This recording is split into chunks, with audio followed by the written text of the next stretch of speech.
तुम्हें वास्तव में पवित्र, तुम्हें समस्त पवित्रतार उत्स। अतएव आम्भेमाने सविनय प्रार्थना करूँ, यही उपहार उपरे तुमर आत्मा को शिशिर पात तुल्य प्रेरण करी पवित्र कर, जेपरी से गुड़िक आम्भमान प्रभु जीसु ख्रीष्टंकर शरीर और रुधिर रे परिणत हेब। विश्वासघातकता सह्य करी स्वेच्छारे जातना भोग करिया समय रे जीसु रोट नेले और तुमको धन्यवाद दे ताहा खंड कले एवं निज शिष्य मन को ताहा दे से करिले। तुम्हें समस्ते यह नियो एवं एथिरु भोजन करो, कारण यह हमर शरीर जहाँ तुम निमंते बलि दिया जाए।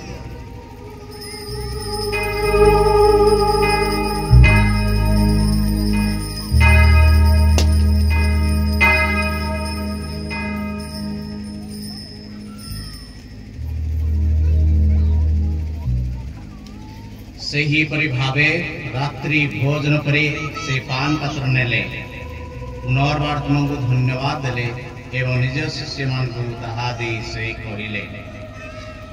तुम्हें समस्ते यह नियो एवं एथिरु पान करो, कारण यह हमर रुधिर पान पात्र नूतन और चिरस्थायी व्यवस्थार रुधिर, जहाँ तुम तथा अनेकों पाप क्षमा निमंते ढाली दिया जाए।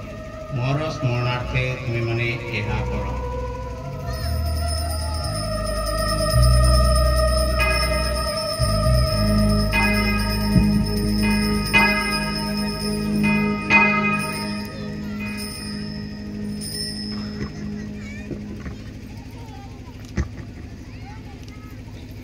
विश्वासर रहस्य।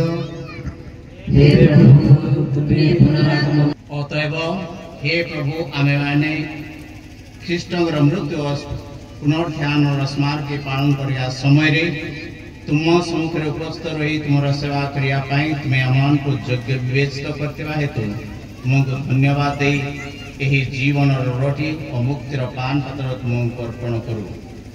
आमे माने सविनय प्रार्थना करूँ जे ख्रीष्टंकर शरीर और रुधिर अंश ग्रहण करथिबा आमे समस्ते पवित्र आत्मा द्वारा सम्मिलित होई एक होई पारू।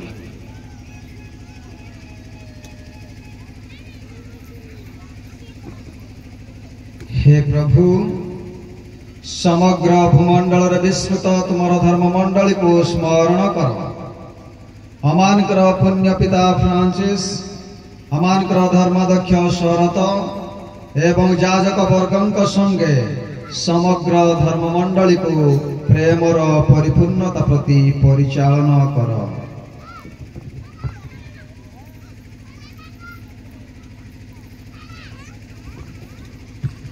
पुनरुत्थान आशारी महानिद्रागत आमानकर भाई और भौणी मानकु तथा तुमर अनुग्रह रे मृत्यु लाभ करथिबा समस्त को मध्य स्मरण कर। सेमानकु तुम श्रीमुखर आलोक प्रति स्वागत कर। आमे प्रार्थना करू आम समस्त प्रति सदैव हो जेपरी परमेश्वर माता धन्या कुमारी मारिया तांकर पवित्र भर्ता साधु जोसेफ धन्य प्रेतगण एवं जुगे जुगे तुमको संतुष्ट करथिबा सकल साधु साध्वी संगे एवं आमानकर एई पाजिगड़ी मनर इष्ट साध्वी माँ मारिया के संगे आमने अनंत जीवन सौदराधिक योग्य हो एवं तुम पुत्र यीशु ख्रीष्ट मध्यस्थतारे तुम्हार प्रशंसा और गौरव गान करिपारिबो।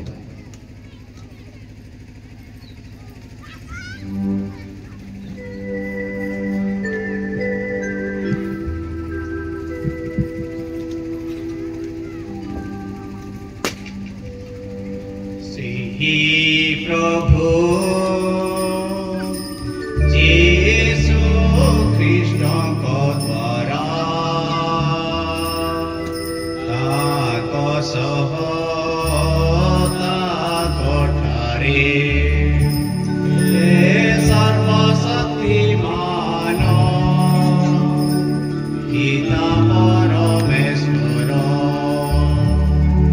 पवित्र आत्मा